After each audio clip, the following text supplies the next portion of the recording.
This is a lecture from Open Tuition. To benefit from the lecture, you should download the free lecture notes from opentuition.com. Well, at the end of our previous session, we saw how it was that we would compute our tax on our total taxable income where savings income was involved. Now, let's just remind you of what we did. In terms of the steps that we need to follow, we've got to first determine what figures of net income we have, analysed across the page, non-savings, savings, and if applicable, dividend income. Having got the net income, we deduct the personal allowance, firstly from our non-savings. If it were bigger than the non-savings income, then you would deduct the excess from savings, and if necessary, on to deduct the remaining excess from dividend income. That outcome is very, very unlikely, I would hasten to add. In this example that we did, we had then £9,000 worth of taxable income. It is the first £9,000 of taxable income now to be taxed. All of that falls within the basic rate band limit of 32,000 and therefore, being non-savings, is taxed at 20%. But that figure of 9,000 of taxable non-savings income there is also critically important for where we then go when dealing with our savings income, our £10,000 of taxable savings income. First thing we do is to determine is any of the 0% starting rate band. The 0% starting rate. Now, I know it's tricky because we've got two lots of 0% bands. We've got starting rate and we've got nil rate band. Remember those terms. We look first for the 0% starting rate band. Now, that will only be applicable if your non-savings taxable income does not exceed £5,000. If the non-savings income as it is here exceeds 5,000, here it's 9 as you can see, then no part of your taxable savings income, no part of it falls within the first £5,000 of your total taxable income. Therefore, no 0% starting rate. Once we've determined and applied, if necessary, the availability of the starting rate, we then ask what nil rate band on savings income is available. That is a function of this figure, your total taxable income. Does it leave you, does it make you, the taxpayer, a basic rate taxpayer, as here, a higher rate taxpayer, or an additional rate taxpayer? If, as in this example, you're a basic rate taxpayer, then your nil rate band is the given £1,000. If that figure, instead of being 19, had been, say, 39,000 above 32,000, the basic rate band limit, you'd be a higher rate taxpayer. And on that basis, therefore, you'd have 500 at 0%. If you had been an additional rate taxpayer, because instead of being 19, it was £190,000 of taxable income, so in excess of 150,000, there would be no nil rate band. So depending on what nil rate band, if any, is available to apply against your taxable savings income, that will now tell you how much remains to be taxed then at your normal non-savings rates. 20% within the basic, 40% in the higher, 45% in the additional rate band. So here, as 1,000, as we've agreed, was available as a nil rate band, out of the 10,000 in total, that leaves 9,000 to be taxed within the basic rate band limit at therefore 20%. And in that way, we calculate the tax liability. Let's now, therefore, make it a bit more interesting by giving you, again, if you copy these numbers down at this point, again, a combination of non-savings and savings income. This time I've dropped, as I mentioned in the previous session, the dividend income column, because there isn't any dividend income. I'm only going to bring in what is relevant. So, in terms of net income, I've got £13,000 of non-savings income. Still got £10,000 of savings income. The personal allowance is £11,000 and is deducted in full from the non-savings, giving me taxable income figures, therefore, of £2,000 non-savings, 10,000 in savings rather, giving £12,000 total taxable income. Again, make sure you cross-cast. 2 plus 10 is 12, which is the same as your 11,000 taken from your 23. Make sure you've not made any silly mathematical mistakes. So we now know that the taxable income is 12,000, made up, firstly, of £2,000 of taxable non-savings income, followed by £10,000 of taxable savings income there. So what do? We, as we know, tax firstly the non-savings income. Right, non-savings income, taxable income is 2,000. Very clearly, all within the basic rate band, so 2,000 is therefore taxed at 20%. And we'd work the figure of tax there on. Critically now, 2,000 is less than 5,000, because at this point, in now moving to look at the £10,000 of taxable savings income, we want to know whether the 0% starting rate is available. We look for the use of the starting rate first. Is it available? There it is. Reason being that some part of that £10,000 savings income will fall into the first £5,000 of your total taxable income. How much? Very easy. Non-savings is 2,000. Therefore, how much of the 5,000 starting rate band remains available? Here for your savings income, 2,000 used out of 5,000 available. Therefore, £3,000 of starting rate, which is 0%, is available to you. That is your starting rate. Now, this is an objective testing question. There are no notes to add in here to the examiner. You just do your numbers, and hopefully you do your numbers correctly, and you pick the correct answer from those available, and on you go. If it is a written question, a section C question, therefore, you will put a note to explain your treatment of the savings income, and I'll come to that and revise and review through it in a few minutes' time. But what have we got so far? We've taxed the non-savings taxable income at 2 is less than 5, meaning that some 0% starting rate band is available. How much is available? £3,000. We've used 2 out of 5, 3,000 is available. We then move on to consider the nil rate band. What is the taxpayer? Basic, higher or additional rate? Very obviously, at a mere £12,000 of total taxable income, our taxpayer very, very clearly is just a basic rate taxpayer. Therefore, as a basic rate taxpayer, we'll get a £1,000 nil rate band, so that too is 0%. So look at your 3,000 on savings income was the remaining starting rate band available in this particular example.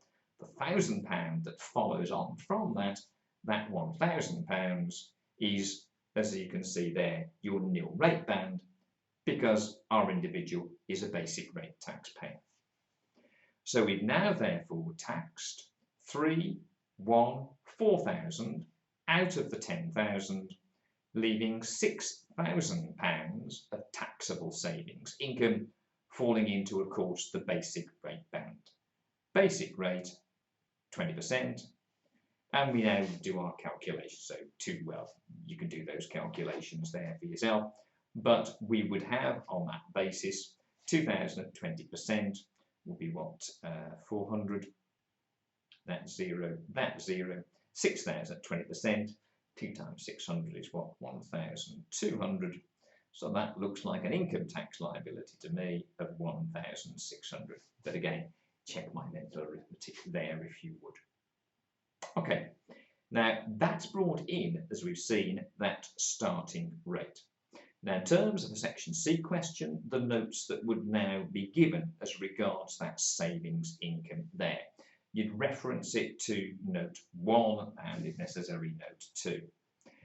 The first note that you would make relevant to that part of the calculation is that because the taxable non-savings income does not exceed £5,000, it is only £2,000, that leaves £3,000 of 0% starting rate bound to apply. Second note to explain the 1,000, the taxpayer is a basic rate taxpayer, and as a basic rate taxpayer, therefore, will enjoy £1,000 worth of nil rate bound. That is assessed 4,000 out of the total there of £10,000, which means that the remaining £6,000 will be at 20%, which I think is 1,200. Put it together, £1,600 in total of tax liability. Right. Again, probably worthwhile for you to have another little look through that, so by all means pause at this particular point to make sure that you're happy with it. Go back to your notes as well. There we see your notes that deals with that savings income, and then we'll proceed to one further little exercise. Again, bringing in another aspect which has not yet been tested with those two examples, but make sure you're happy with those first two examples to begin with. Okay, continuing on, if happy, I hope there you're okay with the previous examples.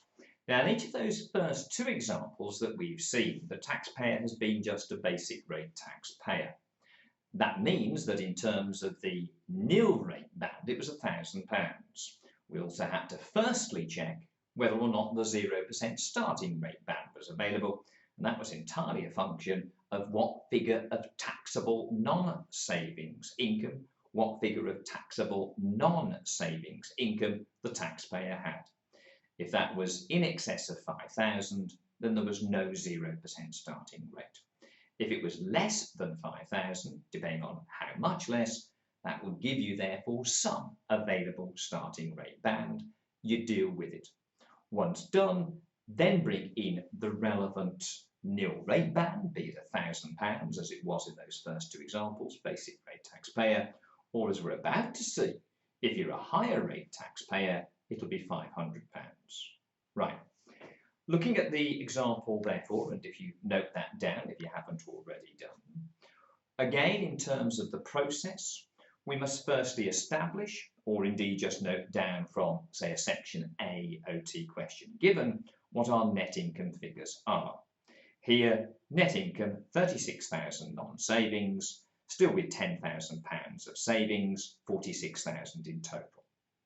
Take, as we always do, the personal allowance, firstly, from the non-savings income.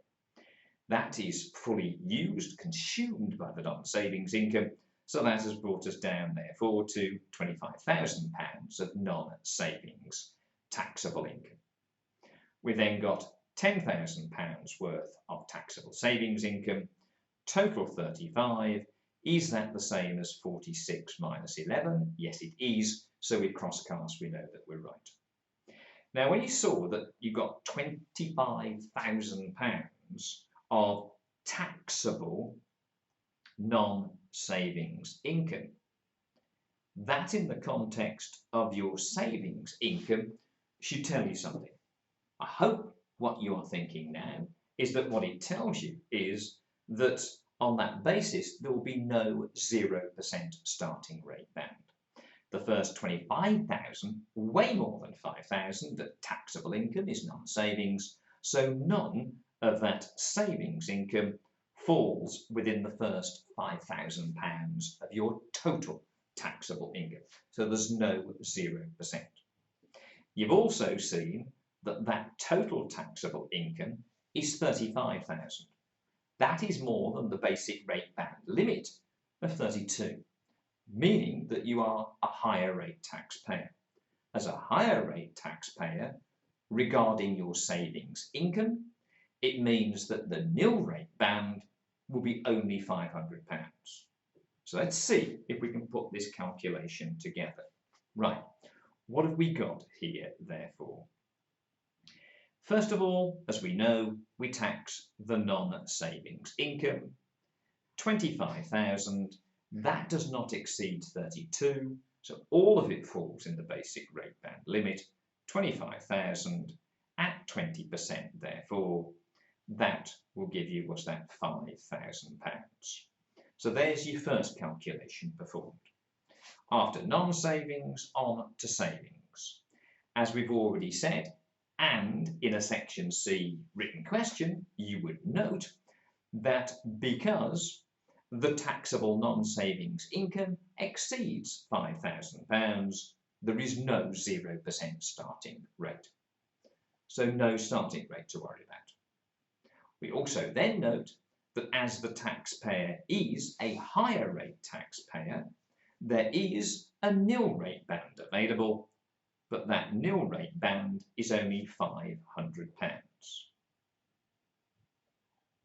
which of course is 0. So that's 500 out of the £10,000 worth of taxable savings income. There is the remaining £9,500 that now needs to be dealt with. How do we deal with it? Well, what we've seen up until now is that all of the balance of the 10,000 after dealing with starting rate and or nil rate band was in the basic rate band, so we taxed it 20%. That is not the case now. Now we've got to divide the remaining 9,500 between how much of it does indeed fall within the basic rate band and is therefore taxed at 20%, and how much, as will be the case here, falls outside of that basic rate band limit of £32,000. Given that's 35, it should be a fairly obvious answer, but that will be at 40%. So what do we do? So far we've taxed 25,000 plus 500, £25,500. All of the remaining income to be taxed is savings income. How much basic rate band limit remains?